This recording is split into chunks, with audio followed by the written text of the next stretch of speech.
You would normally expect a tourism video to give information and pictures of where to go and what to see. But this story is strangely not that at all. In fact, this is a story about nothing to see. The story lies under these fields. While there is nothing to see, that does not mean there is nothing here. The Annals of Ulster, year 841. There was a naval camp at Linduachul, from which the peoples and churches of Tethbel were plundered. There was a naval camp at Dublin, from which the Lion and the Inil were plundered, both states and churches. For years there was a mystery of where was this mysterious port of Linduachul that rivaled Dublin in its importance to the Vikings. Were these ruins lost already under the concrete of a modern town, or maybe under one of the modern roads? When filmmaker Ruth Cassidy came to live in Anagassan, she heard talk of a Viking history and was curious. But there was no evidence of it, and yet there were definite rumours. She set out to meet local historian Micheál McKeown, and that led on to Eamon Kelly and Dr. Mark Clinton, and onto this field in 2010. We raised funds with the County Museum in Dundalk to do a trial dig. We dug 3 trenches selected by Ned and Dr. Clinton, and we found a fortified wall, a rampart,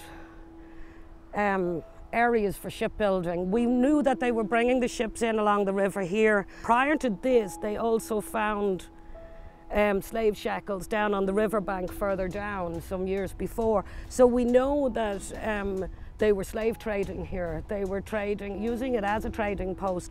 They would stop here for periods of time and they would raid. You have to remember, even when you see shots of the river was much, much wider. The Annals of Ulster, year 842. Clúin Macunois was plundered by heathens from Linduachul. The finds from this dig were astounding and indicated this was probably the long-lost busy Longfort of Linduachul. But sadly, without further funding, the trenches had to be filled back in and returned to the original field condition. It would seem that with the view that commanded the wide stretch of bay from the mountains of Mourne south to Drogheda, that this would seem an ideal spot for a Viking camp. Yet strangely, what made this site great, its position by the sea, was probably also its downfall. Here at Anagassan, twice a day the tides fall so completely as it would have blocked the men and ships in their harbour, so instead of a safe haven, it would have become a trap, so they abandoned it some decade later as far as anyone can work out. The Vikings have left indelible marks on our everyday life, from the places and names of towns to everyday words in our modern language. But our knowledge of them is totally dependent on finds of archaeology.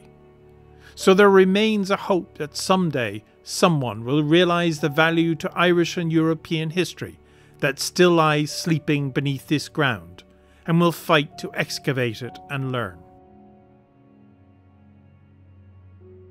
Well, I know that in history-wise, there is a site, a Viking settlement under the ground here that has never been touched, and what it could tell, you know, and I think it's important historically, Scandinavian-wise and Irish-wise, for there to be opened up. Let the people come in. You want to see the busloads of children that we got out here who wanted to go in and have a look at the trenches when we opened them up. The schools hired the buses, brought them out. We had Dr. Clinton was like a star walking around showing children. Imagine being able that they don't have to leave the county to see their own history. They just have to come up the road on the bus.